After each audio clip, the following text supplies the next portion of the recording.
ప్రభునందు ప్రేమైనటువంటి వారలారా, ఈ సంవత్సరాంతాన మనము దేవుని సన్నిధిలో చేరి దేవుని వాక్యాన్ని ధ్యానించుకునేటువంటి భాగ్యాన్ని దేవుడు మనకు అనుగ్రహించినందుకు దేవునికి వందనాలు చెల్లిస్తూ ఉన్నాను. ప్రత్యేకముగా మనము కీర్తనల గ్రంథము 39వ కీర్తన 1 వచనము నుండి 13 వచనాలు చదువుకోవాలి.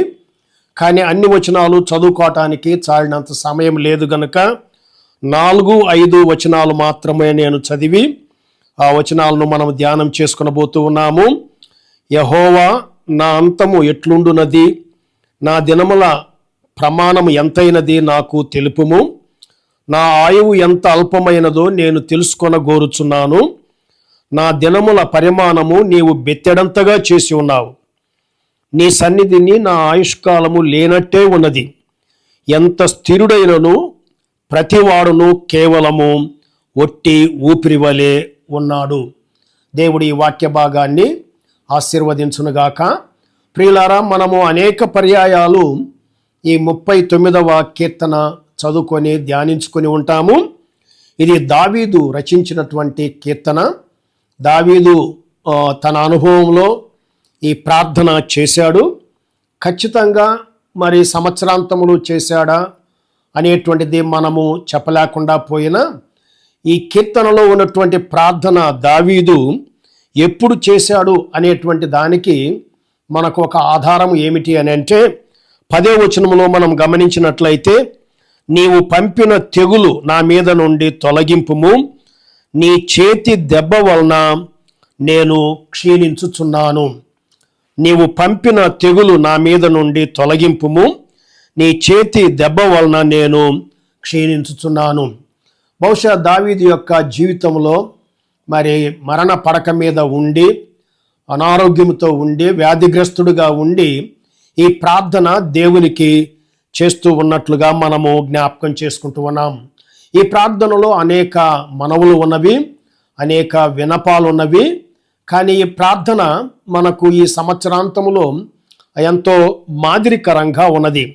ఒక విషయం ఏమిటి అని అంటే, మనము తెలుసుకునేటువంటి విషయము 4-5 వచనాల్లో దావీదు గ్రహించింది ఏమిటి అని అంటే, మానవ జీవితము ఈ భూమి మీద ఎంతో అల్పమైనది అనేటువంటి విషయాన్ని గ్రహించాడు. లేక ఆ విషయాన్ని నేను ఇంకా లోతుగా గ్రహించేటట్లుగా నాకు సహాయం చేయుము దేవా అనే ప్రార్థన చేసినట్లుగా మనం చూస్తూ ఉన్నాం. చాలా పర్యాయాలు మనం ఈ లోకంలో జీవించేటప్పుడు ఎంతో కాలము జీవిస్తాము అని అనుకుంటాము. కానీ మరి దేవుని వాక్యములో మనం చూచినట్లయితే మానవ జీవితము ఎంతో అల్పమైనటువంటిది అనేటువంటిది దేవుని వాక్యములో బహు స్పష్టంగా వ్రాయబడినట్లు మనము చూస్తూ ఉన్నాము. యాకోబు పత్రిక 4వ అధ్యాయము 14వ వచనములో చూస్తే, రేపేమి సంభవించునో మీకు తెలియదు, మీ జీవము ఏ పాటిది, మీరు కొంతసేపు కనబడి అంతలో మాయమైపోవు ఆవిరి వంటి వారే. మానవ జీవితం అనేటువంటిది ఆవిరితో పోల్చబడినట్లుగా మనం చూస్తూ ఉన్నాము. యోబు గ్రంథము 14వ అధ్యాయము మరి 2వ వచనంలో గమనించినట్లయితే, పువ్వు వికసించినట్లు వాడు పెరిగి వాడిపోవును, నీడ కనబడకపోవునట్లు వాడు పెరిగి వాడిపోవును. చూడండి ప్రియులారా, ఈ వచనాలు చదువుతూ ఉంటే ఈ భూమి మీద మానవుని యొక్క జీవితము ఎంతో అల్పమైనటువంటిది అని మనం తెలుసుకుంటూ ఉన్నాము. 90వ కీర్తనలో కూడా 5-6 వచనాల్లో చూస్తే, వరద చేతనైనట్టు నీవు వారిని పారగొట్టివేయగా వారు నిద్రింతురు, ప్రొద్దున వారు పచ్చగడ్డి వలె చిగురింతురు, ప్రొద్దున అది మొలచి చిగురించును, సాయంకాలమున అది కోయబడి వాడబారును. మానవ జీవితము ఉదయాన్నే పచ్చగా చిగురించేటువంటి గడ్డితో లేక చిగురించేటువంటి పువ్వుతో సమానము. సాయంకాలానికి ఆ గడ్డి ఎండిపోతుంది, లేక ఆ పువ్వు కూడా వాడబారుతుంది అనేటువంటి విషయాన్ని మనము చూస్తూ ఉన్నాము. 102వ కీర్తన 11వ వచనంలో గమనించినట్లయితే, ఈ కీర్తనకారుడు అంటాడు, నా దినములు సాగిపోయిన నీడను పోలియున్నవి, గడ్డి వలె నేను వాడి ఉన్నాను. మానవ జీవితం అనేటువంటిది ఒక నీడతో సమానము, గడ్డి వలె మనము వాడిపోతాము. మానవుడు ఈ లోకములో పుట్టిన తరువాత తప్పనిసరిగా మరణించవలసి ఉన్నది. ఈ విషయాలను 1 పేతురు పత్రిక 1 అధ్యాయం 24వ వచనములో కూడా పేతురు మరి పాత నిబంధనలో నుండి ఎత్తి వ్రాస్తూ మానవ జీవితం అనేటువంటిది ఎంతో అల్పమైనది అనేటువంటి విషయాన్ని తెలియపరుస్తూ ఉన్నాడు. ప్రియులారా, మానవ జీవితము ఎంతో అల్పమైనది. ఎందుకు అని అంటే, నిత్యత్వముతో పోల్చుకున్నట్లయితే ఈ భూమి మీద మనము బ్రతికేటువంటి దినాలు చాలా తక్కువ అనేటువంటి విషయాన్ని మనం గమనించాలి. 70 ఏండ్లు బ్రతికినా 80 ఏండ్లు బ్రతికినా నిత్యత్వంతో పోల్చుకున్నట్లయితే అది చాలా తక్కువ అనేటువంటి విషయము ఈ 39వ కీర్తనలో మనము చూస్తూ ఉన్నాము. అంత మాత్రమే కాదు, మన జీవితము ఈ భూమి మీద చాలా అల్పమైంది గనుక ఈ ప్రార్థన మరి దావీదు వలె మనము చేయవలసి ఉన్నది. ఏమిటా ప్రార్థన అని అంటే 39వ కీర్తన 4వ వచనములో దేవునికి ప్రార్థన చేస్తూ ఏమంటూ ఉన్నాడు అని అంటే, యెహోవా నా అంతము ఎట్లుండునది, నా దినముల ప్రమాణము ఎంతైనది నాకు తెలుపుము. ప్రియులారా, ఈ విధమైనటువంటి ప్రార్థన దావీదు చేయటానికి దీని బ్యాక్గ్రౌండ్ లేక దీనికి మరి ఆధారం ఏమిటి అని అంటే, దావీదు కన్నుల ఎదుటనే సౌలు రాజు ఎలాగూ మరణించాడో అనేటువంటి విషయాన్ని జ్ఞాపకం చేసుకొని, ఒకవేళ ఈ ప్రార్థన ఆయన హృదయాంతరంగాల్లో నుండి వస్తూ ఉంది. యెహోవా నా అంతము ఎట్లుండునది.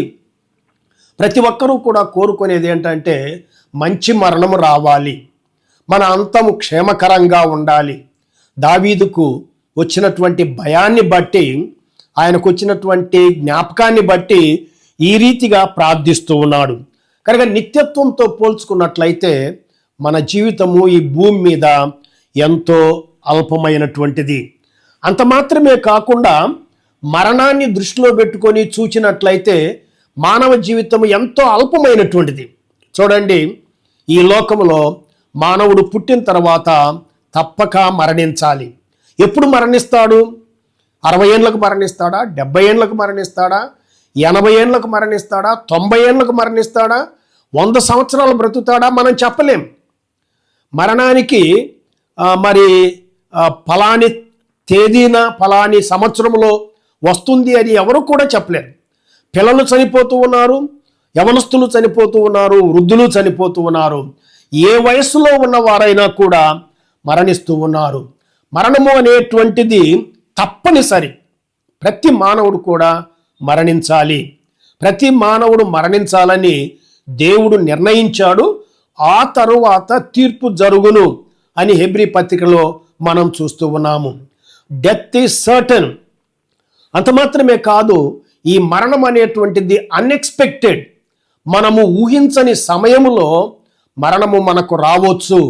కనుక దావీదు ఏమని ప్రార్థన చేస్తూ ఉన్నాడంటే, యెహోవా నా అంతము ఎట్లుండును, నా మరణము ఎట్లుండును, నేను ఎలాగూ ఈ లోకము నుండి మరి వెడలిపోబోతూ ఉన్నానో అది నాకు తెలుపుమయ్యా. లేక నా ఆయువు, నా జీవితం ఎంత అల్పమైనదో తెలుసుకునేటువంటి తెలివిని నాకు ఇవ్వమని ప్రార్థన చేస్తూ ఉన్నాడు. అంత మాత్రమే కాకుండా మానవ జీవితము ఎంతో అల్పమైనది గనుక యేసు ప్రభువును నమ్ముకున్నటువంటి వారు ఈ అల్పమైనటువంటి జీవితములో ప్రభువు కొరకు జీవించాలి. అప్పుడు ఆ జీవితానికి అర్థమంటూ ఉన్నది. ప్రభు కొరకు జీవించకుండా మన కొరకు జీవించినట్లయితే లేక ఇతరుల కొరకు జీవించినట్లయితే ఈ జీవితము ఎంతో ప్రయాసతో మరి ఎంతో బరువుగా ఉంటుంది. మనము బ్రతికి ఉన్నటువంటి కాలములో దేవుడు మనల్ని రక్షించాడు గనుక, చాలా తక్కువ ఆయుష్ను మనకు అనుగ్రహించాడు గనుక ప్రభు కొరకు మనం బ్రతకాలి. కనుక మొట్టమొదటిగా మనం ఏం తెలుసుకుంటూ ఉన్నాము అని అంటే, మానవ జీవితము ఎంతో అల్పమైనది. కనుక మనము ప్రభు కొరకు జీవించాలి. ప్రభు కొరకు జీవించుట అంటే అర్థమేంటి? ప్రభు కొరకు జీవించుట అంటే అర్థం ఏంటంటే, ఈ 39వ కీర్తన 7వ వచనములో ప్రభువా నేను దేని కొరకు కనిపెట్టుకొందును? నిన్నే నేను నమ్ముకొని ఉన్నాను. మరి ప్రభు కొరకు జీవించటము అని అంటే ప్రభువునందు విశ్వాసం ఉంచి, దేవుని యందు విశ్వాసం ఉంచి, ఆ విశ్వాసములో స్థిరంగా ముందుకు సాగటం. ప్రభువును నమ్మినామని చెప్పేటువంటి అనేక మంది ప్రభు కొరకు ఈ దినాల్లో జీవించటం లేదు, స్వార్థము కొరకు జీవిస్తూ ఉన్నారు. తమ సొంత పనులు చేసుకొనుటలో మరి ముందుకు సాగుతూ ఉన్నారు. ప్రభు కార్యములను శ్రద్ధగా వెతికి ప్రభు కార్యాల్లో పాలు పంపులు పొందేవారు చాలా తక్కువగా ఉన్నారు. మరి ఈ జీవితం అనేటువంటిది ఎంతో అల్పమైనది గనుక, అల్పమైనటువంటి ఈ జీవితంలో ప్రభు కొరకు మనం పరిశుద్ధంగా జీవించాలా అనేటువంటి భావన ఈ 39వ కీర్తనలో మనము చూస్తూ ఉన్నాము. 8వ వచనములో చూస్తే, నా అతిక్రమములన్నిటి నుండి నన్ను విడిపింపుము, నీచులకు నన్ను నిందాస్పదముగా చేయకుము. ఈ అల్పమైనటువంటి జీవితంలో ప్రభువు నిన్ను నన్ను రక్షించి ఉంటే మనం పరిశుద్ధంగా జీవించాలి. అంత మాత్రమే కాకుండా మరి ప్రభు కొరకు జీవించుట అని అంటే ప్రభు కొరకు లోబడి ఉండుట, ప్రభువునకు లోబడి ఉండుట.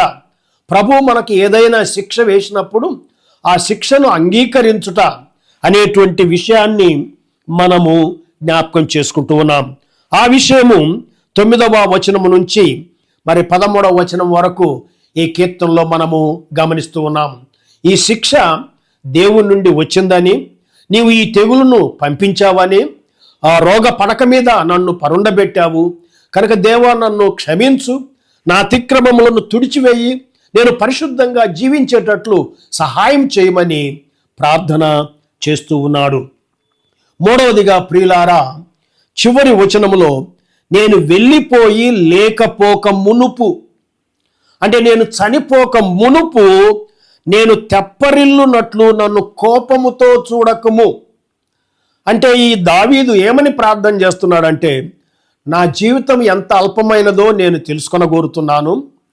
రెండవది, ఈ దావీదు ఏమని ప్రార్థన చేస్తూ ఉన్నాడు అని అంటే దేవుని సన్నిధిలో, ఈ అల్పమైనటువంటి జీవితంలో నా అతిక్రమములన్నిటినీ తుడిచివేయము, పరిశుద్ధంగా జీవించటానికి సహాయం చేయమంటున్నాడు. అంత మాత్రమే కాకుండా ఒకవేళ నేను ఈ మరణంతో లేక ఈ వ్యాధితో మరణించవలసి వస్తే, నేను వెళ్ళిపోవలసి వస్తే, నేను వెళ్ళిపోక మునుపు, మరణించక మునుపు నన్ను తెప్పరిల్లునట్లు నన్ను కోపముతో చూడకము. ఎవరైనా కూడా దేవుని శిక్షను అనుభవిస్తూ ఆ రీతిగానే చనిపోయినట్లయితే చూచేటువంటి అనేక మంది ఏమనుకుంటారు అని అంటే, ఈయన దేవుని సేవకుడు, ఈయన విశ్వాసి, దేవుడు ఆయన్ను మొత్తాడు, మరి దేవుడు మంచి శిక్ష విధించాడు అనేటువంటి నిందలు వేయకుండా నన్ను తెప్పరిల్లు చేయము. ఉదాహరణకు మనము న్యాయాధిపతుల గ్రంథము 16వ అధ్యాయము 28వ వచనములో సంసోను చేసినటువంటి చివరి ప్రార్థన ఏమిటి అని అంటే, దేవా నేను చనిపోక ముందు నీవు నాతో ఉన్నావు అని, నువ్వు గొప్ప దేవుడు అని ఈ ప్రజలంతా తెలుసుకునేటట్లు మరి ఒకప్పుడు నాకు నీవు ఇచ్చినటువంటి ఆ గొప్ప శక్తిని నువ్వు నాకు అనుగ్రహించు అని ప్రార్థన చేశాడు. కనుక ప్రియులారా, మనం ప్రభు సన్నిధిలో ఉన్నాము. ఈ 39వ కీర్తనలో నుండి మరి దావీదు చేసినటువంటి ప్రార్థన ద్వారా అనేక విషయాలు మనము నేర్చుకుంటున్నాము. జీవితం ఎంతో అల్పమైనది. ఈ అల్పమైన జీవితంలో మనం పరిశుద్ధంగా జీవించాలి. అంత మాత్రమే కాకుండా మనకు దేవుడు మంచి మరణాన్ని ఇచ్చేటట్లు, మరణించేటప్పుడు కూడా మనము రివైవ్ అయ్యి మరి తెప్పరిల్లి ప్రభువును స్తుతిస్తూ, గణపరుస్తూ, మహిమపరుస్తూ ఈ లోకాన్ని విడిచి, ఈ లోకము కంటే గొప్ప లోకము, ఆశీర్వాదకరమైనటువంటి లోకము పరలోకములో మనము ప్రవేశించేదానికి దేవుడు మనకు కృపను అనుగ్రహించాలని ప్రార్థిస్తూ ఉన్నాను. ఎవరైనా ఈ సందేశాన్ని వినేటువంటి వారిలో ఇంకా యేసు ప్రభువును నమ్ముకొనకుండా ఉంటే ప్రభువును నమ్మండి. యేసు ప్రభువును నమ్ముకొని లోకము వైపు చూస్తూ లోకాశలతో నింపబడి ఉంటే ఈ కీర్తన చదివి, దావీదు కీర్తనలో నుండి మరి ఈ సత్యాలు గ్రహించి ప్రభు కొరకు జీవించాలని మిమ్మల్ని ప్రేరేపిస్తూ, హెచ్చరిస్తూ దేవుని సేవకుడిగా ఈ సందేశాన్ని ముగిస్తూ ఉన్నాను. దేవుడు మిమ్మల్ని అందరినీ ఆశీర్వదించునుగాక.